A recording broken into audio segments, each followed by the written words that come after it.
If you want to install Dynamic Island on a Motorola Signature, what you can do is you can download a third-party app that allows you to get the Dynamic Island. So if we go to the Play Store, you should be able to just simply search for Dynamic Island, and you will most likely find many different apps that essentially have the same purpose to grant you the access to Dynamic Island, or their version of the Dynamic Island.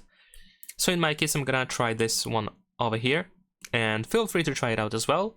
But in case you don't like this app, then of course you can try anything else that you can find in the Play Store. So let me show you how to set this app up. I'm gonna go next over here. We need to tap on select apps, and now we can choose apps that should be working with the Dynamic Island. So when you receive a new notification from the selected app, it's gonna actually appear on the Dynamic Island over there. So you can choose just a couple of apps if you want to, or if you don't mind, you can select every app that you have installed. And there we go. You can of course later on go back to the app and choose these apps again and make some changes.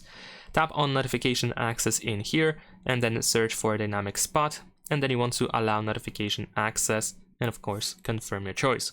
Then we have draw on screen, so tap on allow, and then tap again on the draw on screen and go next. Now in here, tap on dynamic spot, and you want to select that you want to use it and tap allow. And then we can tap on a done. We have this premium offer, but we can close it in the upper right corner. And there we go. So this is now the main page, the main menu of the app. If you want to manage apps that are working with the Dynamic Island, you can go to notifications over here. Then you choose apps, and once again we have the selection of apps. What you can also do is you can go to position in order to check out how the Dynamic Island looks like. And of course you can adjust its size and position. So if you want to make it a little bit wider, or maybe a little bit bigger, then of course you can do so quite easily. So let's say I'm gonna use something like this. Let's make it slightly wider, why not? We can allow it to take a little bit more space, something like that. And if needed, you can of course move it up and down with these options so that you can, for example, center it with the front camera, something like that.